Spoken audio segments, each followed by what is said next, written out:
আমি সাংবাদিকতাকে মনে করি উই আর সোশ্যাল ডক্টরস, আমরা সামাজিক ডাক্তার। আমি যখন একটা ডাক্তারের কাছে যাই, আমি ডাক্তারের কাছে যাই না শুনতে যে ও আপনি তো you are looking very handsome, you are looking very beautiful, এটা শুনতে যাই না। আমি শুনতে যাই আমার কোনো অসুখ আছে কি। সিমিলারলি জার্নালিজম, সাংবাদিক আমরা যারা, উই আর সোশ্যাল ডক্টরস। আমরা যারা সাংবাদিকতায় এসেছি তারা কেন এসেছি?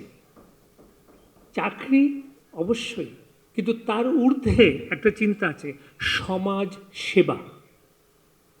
এই পেশা, অন্য অন্য অনেক পেশাও সমাজের সেবা করেন, কিন্তু আমাদের একমাত্র অস্তিত্ব হচ্ছে সমাজ সেবা।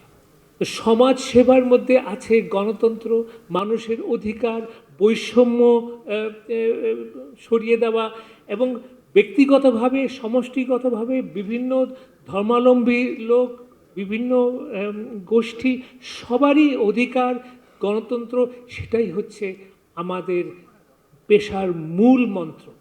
এবং আমি আমার সাংবাদিকদের কাছে বলবো, আপনারা কি অবগত আছেন যে কনস্টিটিউশনে শুধু দুটো পেশাকে কনস্টিটিউশনাল ধারা দিয়ে প্রোটেক্ট করা হয়েছে? একটা হচ্ছে জুডিশিয়ারি, স্বাধীন জুডিশিয়ারি কনস্টিটিউশনে বলে দিয়েছে, এবং স্বাধীন গণমাধ্যম কনস্টিটিউশনে বলে দিয়েছে। তার মধ্যে কিছু সীমাবদ্ধতা আছে, আমি স্বীকার করি, কিন্তু কনস্টিটিউশনালি দুটো পেশা হচ্ছে প্রোটেক্টেড। কেন? জুডিশিয়ারি তো আমরা বুঝতে পারছি, আমার স্বাধীন জুডিশিয়ারি দরকার, বাট স্বাধীন মিডিয়াকে কেন কনস্টিটিউশনালি প্রোটেক্টেড হয়?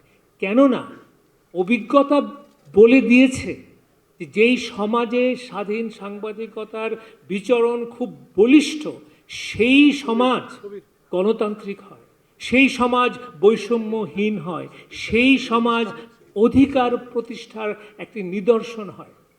তো আমি মনে করি আমরা যারা সাংবাদিকতায় এসেছি, এই উপলব্ধিটা আমাদের থাকতে হবে। আমাদের ব্যক্তিগত জীবনে, আমাদের সামাজিক জীবনে সততা, নিষ্ঠা এবং সঠিক স্বাধীন সাংবাদিকতা করার যে মৌলিক যে এথিক্যাল ভ্যালিউজ, আমি বলে করি, অনুরোধ করব আপনারা সেটাকে নিজের জীবনে, নিজের চেতনায় সব সময় ধরে রাখবেন। কেননা আমরা সাংবাদিক হয়ে যদি এই মূল্যবোধের পেছনে না থাকি, তাহলে সমাজ কিন্তু আমাকে সেই সমাদর করবে না। দ্বিতীয়ত, আমার বক্তব্য হচ্ছে এডিটোরিয়াল ইনস্টিটিউশন নিয়ে। আমরা যারা এডিটর হওয়ার সৌভাগ্য অর্জন করেছি, আমরা যেন মনে রাখি আমাদের প্রত্যেকটি আচরণ, আমাদের প্রত্যেকটি কাজ, আমাদের নিজের জীবনের যে মূল্যবোধ, এটা কিন্তু আমার পেশাকে, আমার প্রতিষ্ঠানকে প্রভাবান্বিত করে।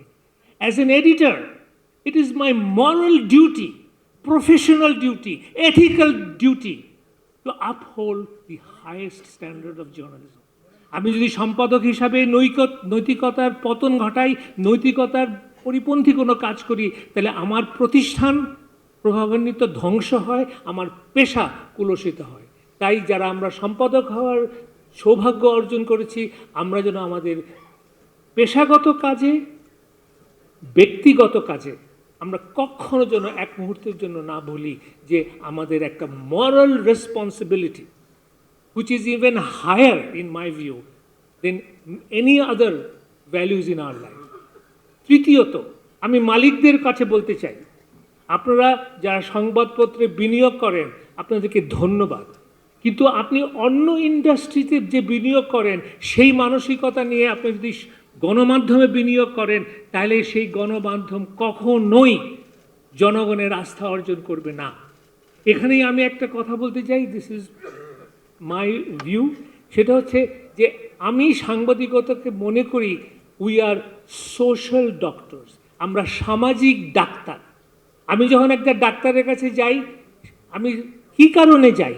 আমি জানতে চাই আমার শারীরিক কোনো অসুখ বিসুখ আছে কিনা, দুর্বলতা আছে কিনা, আমার কোলেস্টেরল কি, আমার ভিটামিনের অবস্থা কি, অর্থাৎ আমার নেগেটিভ ইস্যুগুলোই জানতে চাই।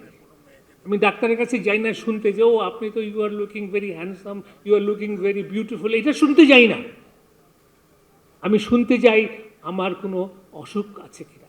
সিমিলারলি জার্নালিজম, সাংবাদিক আমরা যারা, we are social doctors. We are always pointing out the limitations, the failures of governance, of society. কেননা আমরা সমাজকে ভালোবাসি, দেশকে ভালোবাসি।